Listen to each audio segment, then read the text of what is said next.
Christmas again. How are you? Comfortable? Yes. Actually, I didn't have a Christmas gift to bring for you, so I brought my family here. And also, I would like to share some of our experience as a gift, because I believe that our experience of life has a great value. And this is more than just a little present. It can be something that you can relate to, and maybe something that we can learn together. So I'm here, as your brother. My name is Humberto. I was born in Brazil, far away from the hometown of my parents. So I was a refugee in some way. I cannot say refugee, but I can relate to many families who are now in this kind of status of refugee. So I needed to learn many languages, moving from place to place. But nowadays I'm in the Middle East. Who knows the Middle East? Do you know anything about the Middle East? Yeah? To the middle of the East. Middle of the East. Actually, Middle East, when we hear from here, Middle East is a little bit complicated. But when you're there, it's not always so complicated. It's, I say, exciting. You know exciting? One day I was in Afghanistan, and my sister, she called me from Australia. And then she said, how is there, But she was so worried. Always people are worried. Do I need this one? Yes. Yes. You need it? It helps. Yes. Yeah? Does? Because they film. Okay, I'll try. And so she called me, she said, how is in Afghanistan? Kind of worried. And I say, it's like swimming in the desert. And then she don't stop there. She say, how to do that? I say, you need a lot of imagination. I don't know if you saw a movie, Life is Beautiful. Have you seen a movie, Life is Beautiful? Yes. Many times my life is like that. So anyway, already my family was introduced, but I consider my family very important for me. But I will mention why, and I want to thank you because you have been taking care part of my family in this community. So I'm very happy to share these experiences with you today. So I gave the title of this sharing Life of Pioneers because our family is trying something that not so many people challenge that level, but I think in many ways we are all pioneers, isn't it? We are starting something new in the tradition of living for the sake of others. That is not just one generation, it's 2 generations, 3 generations, and actually it should become really a way of life. So that's why I put True Parents Family there, and then our family, because I believe our family is not just something that we're going to do something by ourselves, but we have a role model that is our founders, our true parents. So, and that's how I get inspiration. Sorry, I don't know how to use this new one. Okay, now I found out. Can we read together just a few words?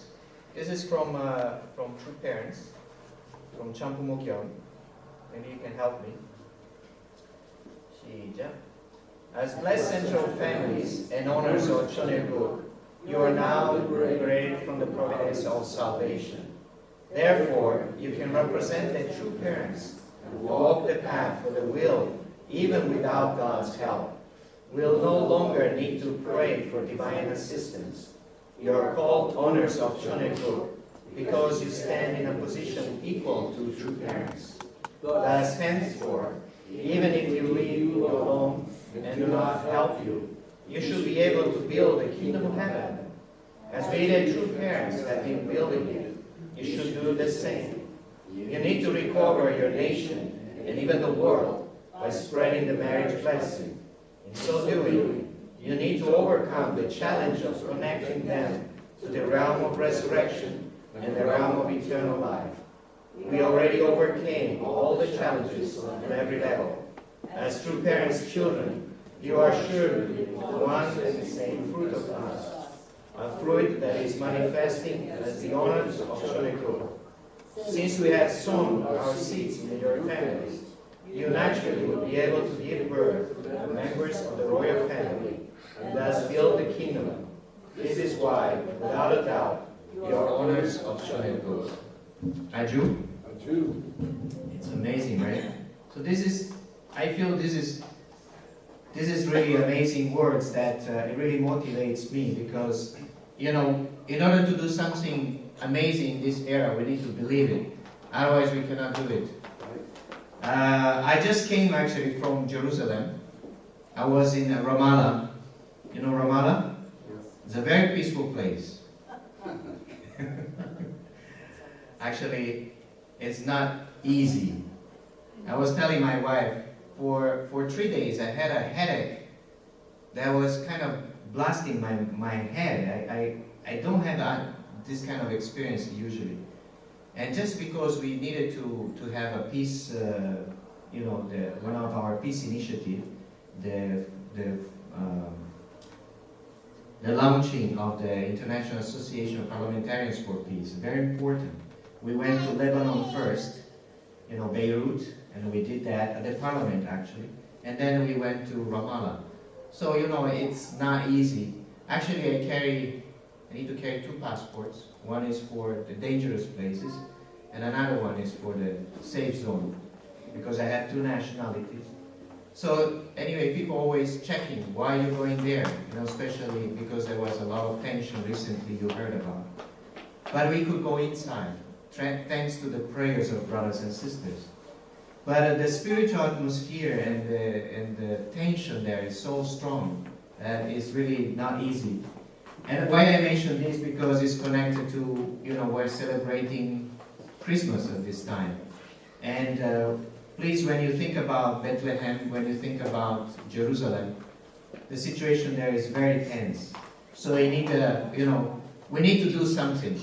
That's what I wanted to say. Because, in order to bring peace in the world, one thing is to think about, but another thing, we need to do something. Because without doing that, we'll not make it.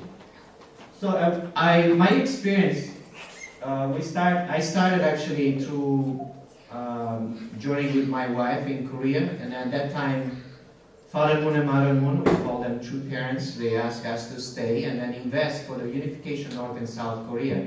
So I spent there about, back and forth about 2 years. That was 89. And then we went to Romania, we went to Afghanistan. We lived in Afghanistan from 1996, and then back and forth until 2010. Then we went to Philippines, that's Asia, down there.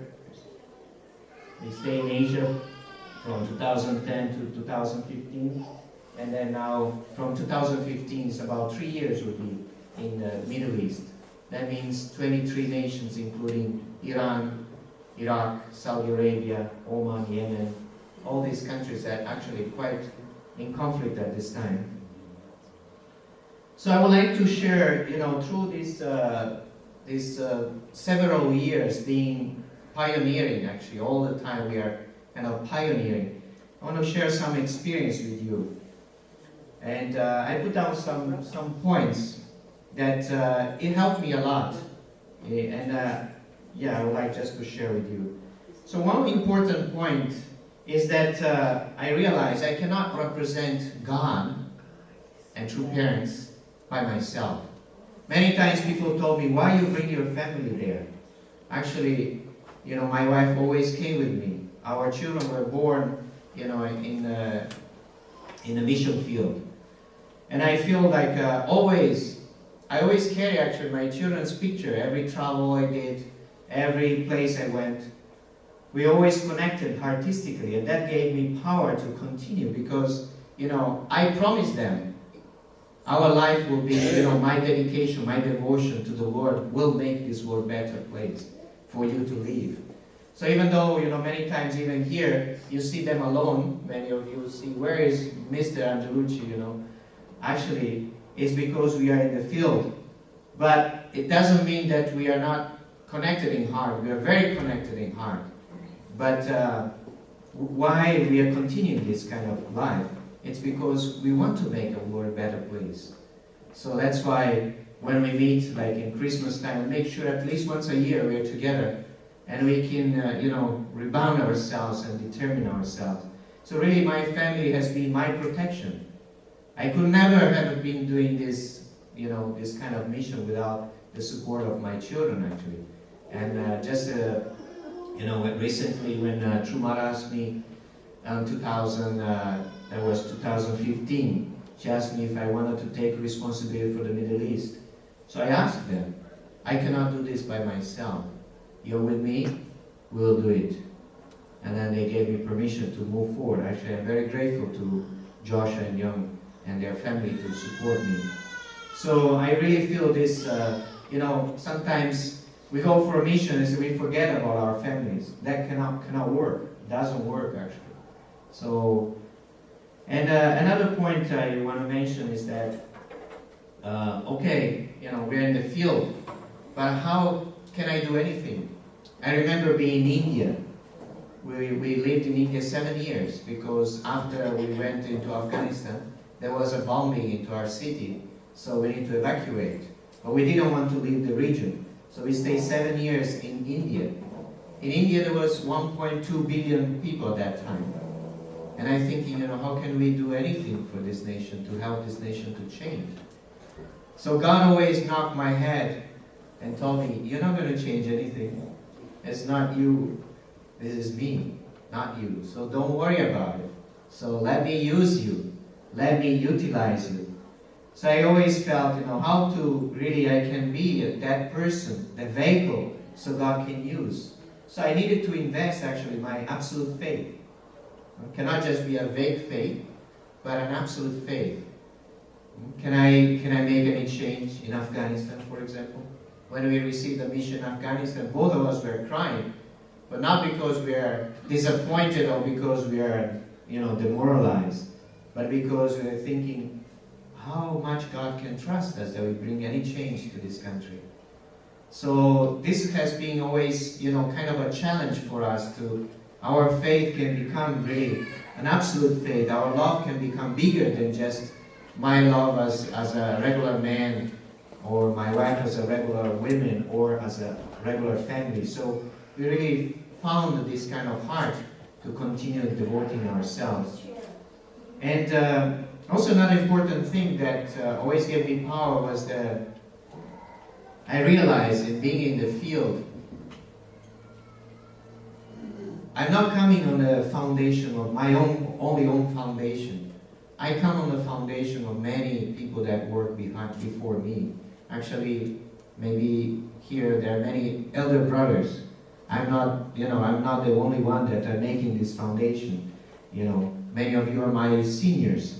And I always respect that, because when I think about my seniors made an incredible sacrifice. That's why I have a magic carpet. I can tell my children, say, you just need to ride on a magic carpet, and always you need to learn what is behind, what is my roots. And of course, not just in our movement, but actually when I went to Romania, there was this incredible missionary, Richard Wurmbrand, and he gave his life.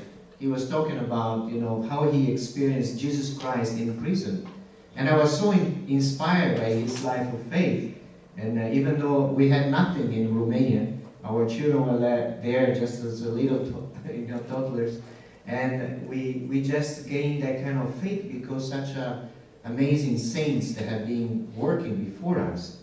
So I really respect a lot the people working before us. And also another important thing that I realized, in moments when you are in mission, even here in this community, we are in mission. We are pioneers. We have like 20, 30 families.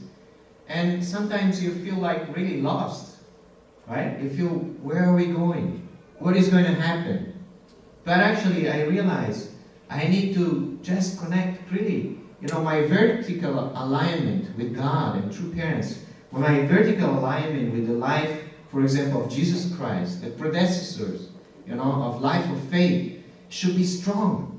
I can't disconnect myself. I cannot just worry for my own self, but I need to really align myself with this incredible foundation. And on that foundation, it can be victorious. So this, for me, it gave me always very strong sense of, commitment and determination to move forward. And also, another thing, working in different countries, different traditions. I find myself working with the Hindus, with the Buddhists, with the Confucianists, with the Muslims. And, for example, my original country is Italy. And when I went to Italy before going to Afghanistan, many of friends or family members were asking me, why are you going to serve the enemies? And I told them, enemies? They said, yeah, you don't know history? The Ottoman Empire, they came, they invaded us from the south. I say, maybe that is the past, but I'm not the past. It depends on me how I choose my future. So I said, we're going to go to Afghanistan. We're going to serve my Muslim brothers and sisters. And with that kind of attitude, actually, we went to Afghanistan. When we entered Afghanistan, I remember we bowed to the soil and we kissed the ground, to serve those brothers and sisters. We had an incredible experience with our Muslim brothers and sisters until today. We don't want to leave the Middle East because we love our brothers and sisters from other faith. We learn about the Prophet Muhammad, we respect him. And even to the point, I asked him, I said, as I asked Jesus Christ, please teach me about how to love my Christian brothers and sisters, when he had difficulties with them. And also I asked the Prophet Muhammad, I said, you know them, this is your spiritual children. Bring me them, bring me to them. Actually, I even spiritually, I saw him, he brought me to the mosque to teach about divine principle, to teach about true parents. So this is really, I feel like sometimes, because we have our experiences in faith is limited. We do not know how to react to other great prophets and saints. But I really respect them so much, and I'm so grateful to all the prophets because they really gave me a lot of strength. And final, I put it here, the point that I realized also, why I keep going, now it's already 38 years, still moving. Because I feel like, when I look around, Middle East is such a difficult place. If you think about, all the great prophets came from that area. But every time I look down in Jerusalem, I look down from the Garden of Gethsemane to the city, my heart is crying. I cannot deny that. It's a painful place. Why is it like that? Why it became like that? So I want to help brothers to get together. My brothers and sisters to get together. They believe in the same God, actually. They believe in the same Abraham, wherever you call him, the father of faith. But why they're coming to kill each other, to stone each other, to throw rockets to each other? Because this is just in their, something wrong in their hearts, in their concepts. So that's why they need us. They need brothers and sisters to open their hearts and their minds. So when we're working together, that phenomenon happens. So how powerful is our testimony, our presence there? And so I realized that without going through that kind of suffering course, it's not easy for me and my wife to be without our children, actually. Some people say, well, you can do that. But, you don't know, how many tears in our hearts. How many times we want to be here with you, So, and that's the course that I learned, actually, from our beloved true parents,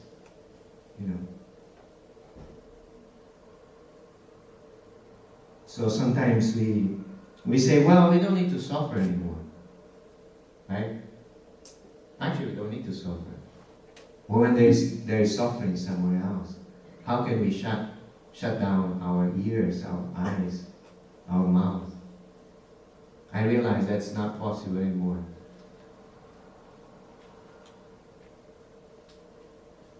So yesterday,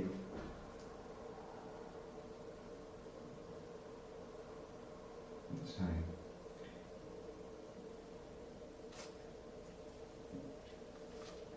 My son, Ion asked me, where are we going to settle? When are we going to retire? I told him, I say, there is no retirement. But we do want to live together. Why not? But actually, when I see people suffering around the world, if I had not seen, maybe that's okay. But I saw.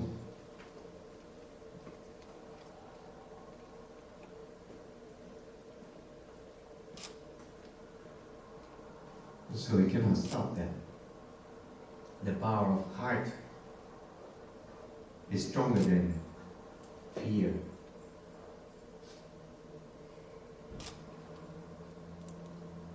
So I make sure that what I'm doing, what we are doing, we connect to our children. So I need to think beyond, just being crazy, going out somewhere, pioneer, but I need to make sure we understand each other and we build together this highway for other people to be connected to. So suffering is necessary, we cannot avoid that. But we need to make sure that we bring victory. So that's my motto actually. So I always remember Father Moon. Maybe you don't know him enough. I heard you just recently. You heard about Father Moon? You know who he is? Well, that's good. He's my father actually. I'm so inspired by him. Because in many things that I went through, the only way I can move forward is because of him. Many things that we're going through as a family is because he already overcame, I can manage to go forward. So that's why I put here, we should resemble true parents' life goals. I remember when I was young man, just like younger than my children, I used to have a little booklet. It's a Christian booklet. It says, the image of Christ. Always I want to resemble the Christ, not just to worship the Christ, but I want to resemble true parents. Me and my wife, we determined to resemble true parents, to become like true parents. We cannot just pretend. So really, every single day, I make sure that, through our life experience, we go through that kind of a cleansing, process. Anyway, I just want to share a few pictures and a little bit some more details. Please tell me if I'm too long. I prepare something, but you tell me. If it's time out, you can just put the sign. I'm confused with it. Okay, here. So one thing also that I realize is that, God always fulfills His responsibility. True parents always, they fulfill their responsibility. So we have our portion of responsibility to do. So when we went to Afghanistan, many other countries that we pioneered, always there was something prepared. For example, in Afghanistan, there were people who worked before us. Jack Talakson, there was Shigehiro, yes. And then, you know this gentleman? Maybe you don't know. He's an American brother. Lee Shapiro. He was killed in Afghanistan. He gave his life for the sake of this nation. And I couldn't visit the precise spot where he was killed, but we pray a lot for him, and we made also a ceremony to support his offering. And so always, like, there are people who had invested, had prepared the foundation for us to be there. And actually, in all those years that we stayed in Afghanistan, nothing happened. There was a conflict, big conflict in our city. There was 3 days bombing and rocketing, our house was just one bullet hit our house. So I always felt, the spiritual world is always there to protect us. Because, God is there. God is protecting us. He's alive. And so what we need to do then, not just survive, we need to bring result. We need to fulfill our responsibility. So what is our responsibility? Is to give God's words. So we need to teach divine principle. So we really were crazy because in the beginning, it was only fear. We didn't know what to do. Every man had a Kalashnikov in their shoulder. Wherever you go, there's a Kalashnikov man. And then Kalashnikov is a rifle. Russian rifle. So, and then they come to us, they're very curious, what is these Western people are doing here? And then suddenly there's a group of 10 people surrounding you with a machine gun, and some of them have RPG, Yeah, they carry like a toys. So, at one point we say, what we are doing here is it's better we go home, to our center. It's not safe to be here. So in the beginning we had a lot of fear, but after that we realized we cannot just fear. If God is here, we need to do something. So we start to teach divine principle. And we start to, when I say divine principle means the basics. You need to start from somewhere. And then eventually you need to reach to the point where you can witness directly. So we were teaching all over, we started with orphanage, we started to take care of street children, and then English courses, girl courses, women training center, the athletes, everything we started to promote, the teaching of our true parents, living for the sake of others and so on. But eventually we came to the point where we found 3 people that we brought to Malaysia and we gave them divine principle lecture. Actually, that was very risky. The people at the end, somebody was sending out messages. If you want to continue what you're doing, you're going to be killed. Do you want to continue that? So we got that messages in our phone, in our mobile phone. So anyway, it was not easy. So we determined with my family to move forward. So eventually we overcame that. We realized it was a spiritual battle that we need to overcome. So at the end we gained 38 members actually. They joined through that efforts, continued efforts. And we brought them abroad because inside the country was so difficult. They were all fearing the difficulties. They couldn't open their hearts and their minds. So at the end, anyway, just to cut short, so the young members came, but also the vice president. This is the vice president of Afghanistan, Halili. And he really loved our true parents so deeply. He was very touched. He came to the opening of the palace, and that experience really moved his heart, and he kept coming again. So this was in 2013. He came to honor our true father ascension. And so I feel like, there is a way. If we follow, the footsteps of our true parents, there is a way to bring result.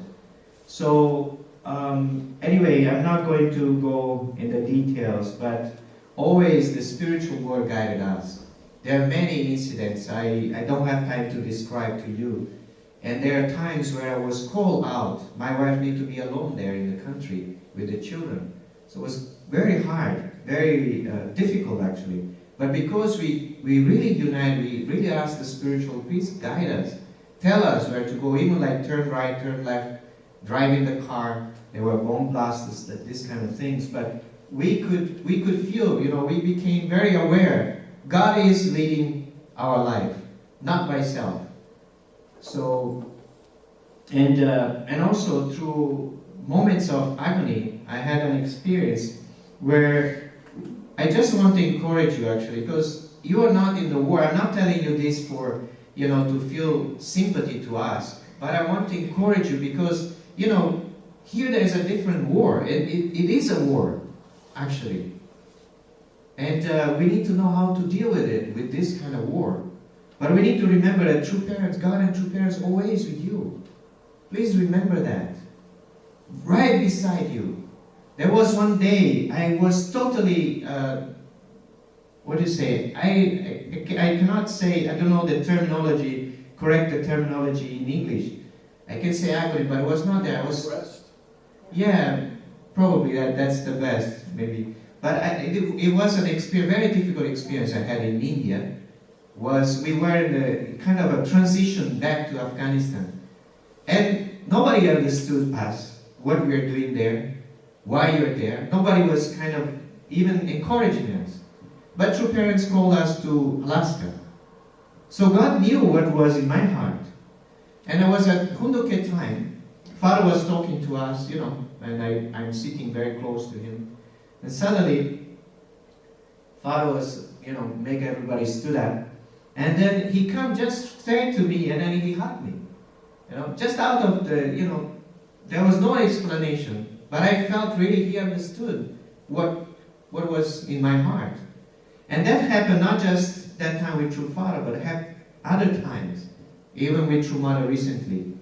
And I was praying, there are many situations recently, right? There are confusions here and there, things going on. And I say, God, I need to have a personal experience with True Mother. And this was just the last year. So I was praying deeply before going to Korea. And then that time, Mother asked me to sing Santa Lucia, Santa Lucia song. And not only one time. And then she doesn't know my name actually. So Umberto is not an easy name for Koreans. But then she say, where is Santa Lucia?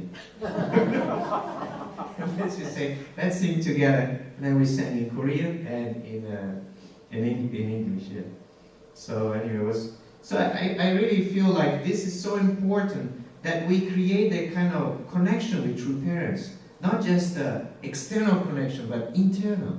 Really feel like God is really here. We do all these preparations, right, in life to experience God, to experience True Parents. So that actually can happen. Isn't it exciting? Yes. Right? It is. Sometimes I go out, go there to the palace, I take something, and then for me now becoming almost normal. But the other day I had a sticker from the palace, and I gave to my brother-in-law. He was so excited. Oh, I can have that? Thank you so much. So I think we need to also not lose that kind of, connections that we had those experiences with True Parents.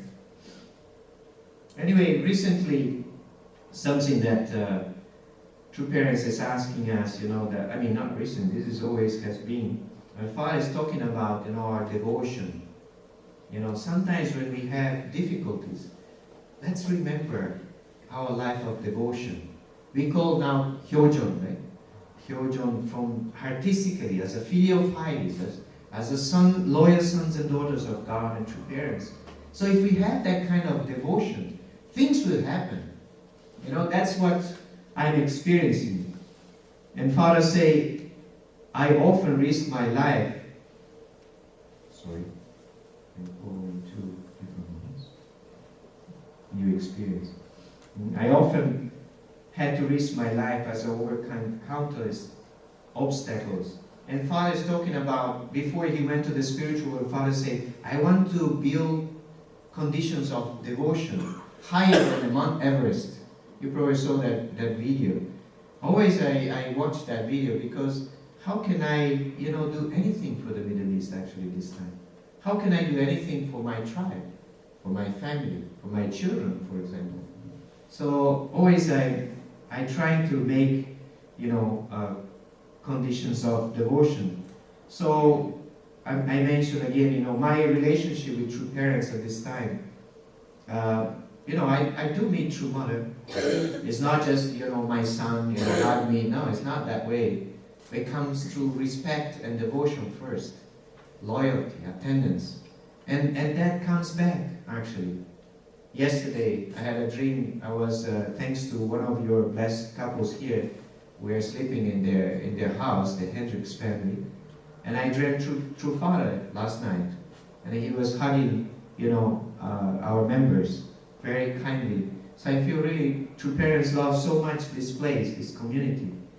And so I feel really True Parents are not just something to be keeping somewhere, True parents will be gone one day, so they don't need to be worshipped.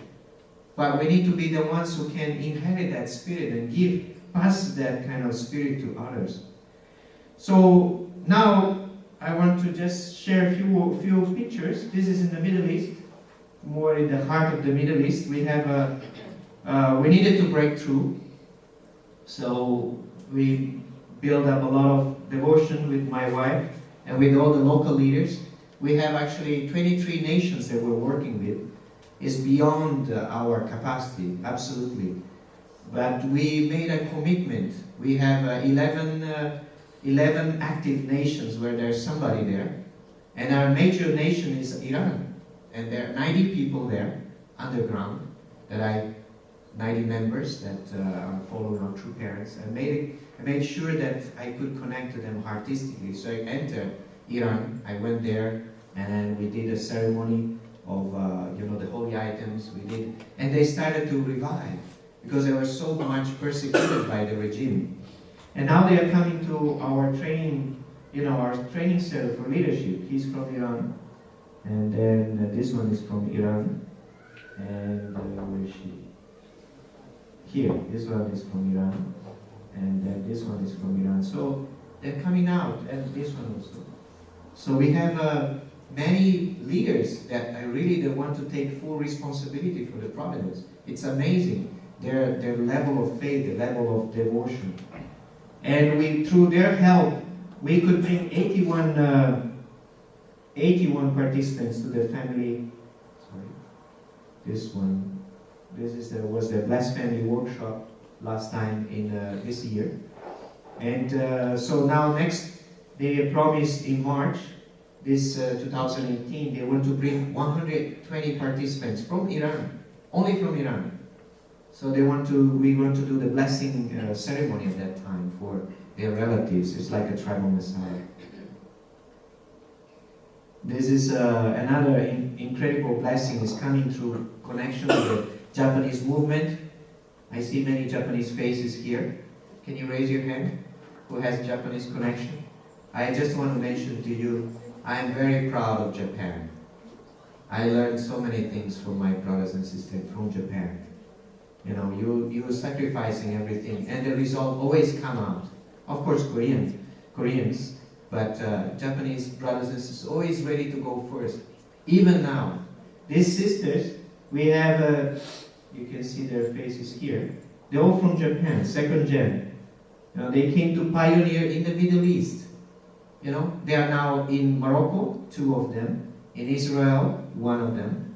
In Jordan, 2 of them. In Turkey, 2 of them. And in Lebanon, 3 of them. Imagine. We only gave them guidance. We gave them 21 days training. Susan? Are you Susan? What's your name? Sure. Sharon. Hi. I remember your face. We only gave them guidance, but they are responding. They're going by themselves. And they volunteer now to go to Senegal to help True Mother in Senegal. 3 of them. So, unbelievable. Really, I'm so grateful. And we just only told them about what we are doing in the Middle East. So this we call Middle East Youth and Boy Program. If you have anyone who wants to join this program, please ask Joshua. He will tell you more. But it's very interesting. Right now we have, they are mobilized in the Middle East. For example, so this was, here, this sister is Mika, and then there are several of them here. And this is the mayor of Babesky, a city. The mayor was so moved by them. The second generation, they have the spirit of sacrifice of their parents. So when they come, they don't speak English, they don't speak Turkish or Arabic, but they have something in their heart. They were singing to the mayor. The mayor brought the key of the city, and he said, this is not only the key of the city, but this is the key of my heart. Anytime you want to come back here, I welcome you. So he asked to make partnership with them. He said, we don't have a connection with Japan. I want to ask you to help me to make that kind of partnership with Japan. So, this is what our second generation can do. And here we are doing other initiatives such as the IAPP. This was this year in the parliament at the Knesset.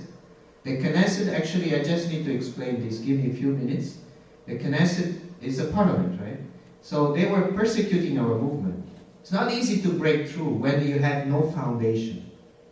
So they were persecuting, saying, this is nonsense. You cannot go to, even telling their own member of parliament, the Senate say, you cannot go to Korea last time. But they fought, our member of parliament, they fought. Hilik Bar is the deputy speaker of the house. And he mobilized the media, his foundation, and finally they went to Korea. And they brought the media and they announced what they went for, why they went to Korea. And at the end they came back to Israel and they invited the parliamentarians from around the world inside the parliament. So the parliament couldn't do anything against us anymore. And finally they recognized our group inside the parliament. This is the UPF group. So it was a big victory actually, thanks to Brother Hart. You can see here, maybe you know Ben Zvi family. Some of you were with him in GOP, Joshua and the Oyama. Oyama was there, right? Rebecca. This is in Lebanon. I just came from Lebanon actually. I came just a couple days ago. I was in Lebanon and Ramallah. Again, another important miracle here. The Speaker of the House invited us inside the parliament. Actually, there is no way we can go inside the parliament at this time. But they arranged through the sacrifice of our brothers and sisters. There's the Shalom family. Here, and her husband, and our national leader. They inspired the local people to welcome our international delegation. So this was again another big testimony.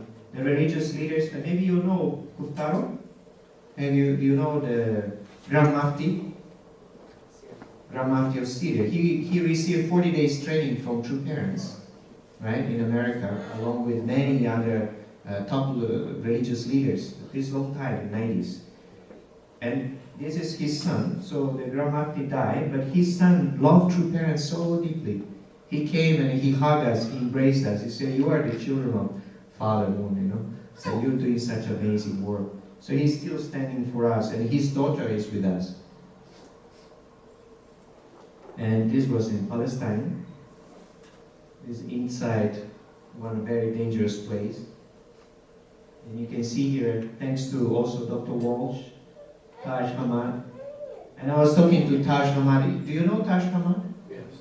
Actually, he's another one of those crazy people for God, right? We have a team, And then people were telling him, why are you going there? And then he said, well, there is only one place where I want to die, is in the mission field. I cannot go anywhere else. I want to be in the mission field. So last time he was with me last year in Afghanistan. And then so we became a very good, body, So I said, Taj, this is nothing compared to Afghanistan, right? Let's go.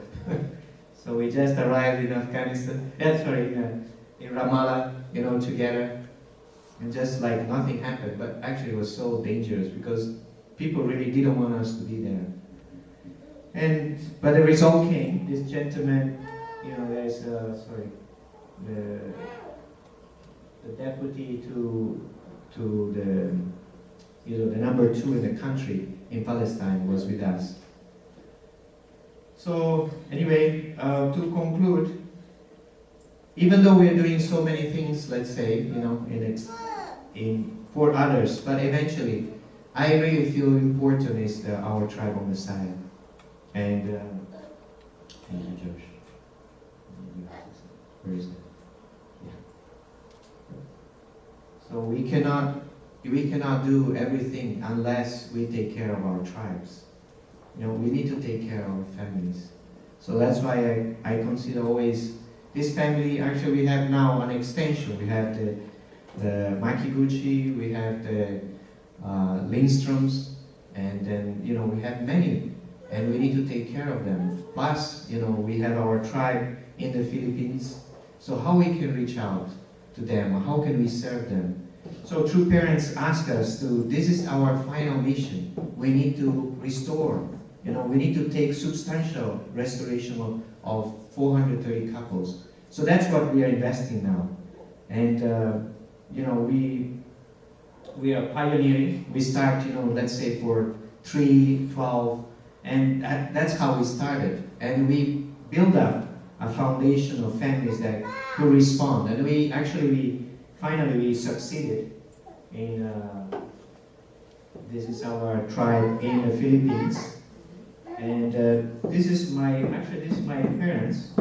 My mother is 83 at this time. My father went to the spiritual world. And I didn't give up on her. Even though my father was against for a while, he was not okay with our decisions. But at the end, my mother was absolutely convinced she wanted to bring him to the blessing. And she made it through. So this is, you can see, she couldn't come to Champion, but I did on her behalf. And this is our tribe with all the 430 members of our family. So we have a book that should be presented to the Chonjonggun, and then that will be recorded. So I just want to encourage you, please, please understand my heart. It's possible. If we really devote ourselves, nowadays in Lebanon, our brothers and sisters are challenging to have the blessing, just like you're doing here. So they really want to make that happen also in the Middle East. So this is an incredible era. True Parents told us about this era after the coming of heaven, where really we can be one with God. This is the time when we can be completely one, where God can utilize us completely. If we can become that vehicle, it's possible. So True Mother is manifesting that. When we go recently, she's talking about, I want to create an environment where everybody can see the kingdom of heaven is visible. So when you go to Champion, when you go to Chongwon, we call Chongwon, and there's a capital, True Mother is talking about the capital, you can see that's so beautiful, and it's transforming every day. So this actually, I want to bring that to the Middle East. That's my determination. I realize that I cannot just live and dream there, but I want to bring here, when I come with you, with my family, I'm encouraging my children to build that, and I want to bring along with you. Anytime I'm here these days, I will be here. Please utilize me. I'm ready to wash dishes or to clean the floor of this beautiful church. I'm here with you fully. I don't come as a leader. So True Parents are really our North Star, right? We need to just be totally connected. True Mother is with us fully. She told, I will make that happen. True Parents devoted their life not just for God, actually they devoted for us. So, I realize that True Parents not just love God, they love humankind. That's why they're doing this. So I'm learning, to devote myself for humankind. So this is the final step we have. So I'm going to end with this picture. This is the time when True Mother asked me to sing Santa Lucia. We are sitting together in the Pine Ridge. Pine Ridge is there is a resort there, Yongpyeong Resort, and so really let's keep moving forward.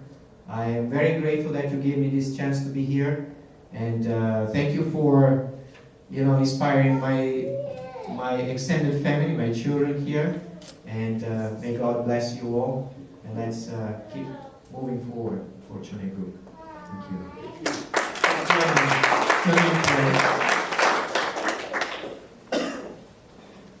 We're not going to get to hear you sing that song?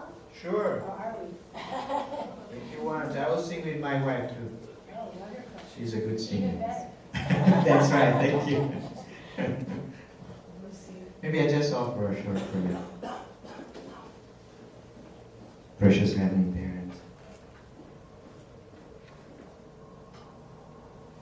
this beautiful community of your sons and daughters are here today. It's so beautiful to be together. Today is a special day because we all remember the sacrifice and the beautiful life, the beautiful example that Jesus Christ have left for us. How much we all got inspired by Him. His devotion to you, His love for humankind. At the same time, we are here to help each other to continue the incredible work of our true parents. Our true father and true mother inspired us. But how can we stop this? It's a long race. So we need to continue pass it on. And wherever it remains, Heavenly Parent, to be done, we will dash with absolute faith, absolute love, and absolute obedience to heaven, with a heart of filial sons and daughters to you, until our last breath. That's what we have promised to you, Heavenly Parent, in our hearts. So I pray that you can bless this community, each and every one of them, especially the ones who need the most your presence, the ones who have difficulties, wherever it's financial, or physical, or any other issues. I pray that your love and your care can be with them. As we continue this day, we want to celebrate also, so this can be a joyful memory for all of us. And I report all of this as one family, with this beautiful community, the South Triangle, in the name of Umberto and Mary Angelucci, Central West Family, Amen.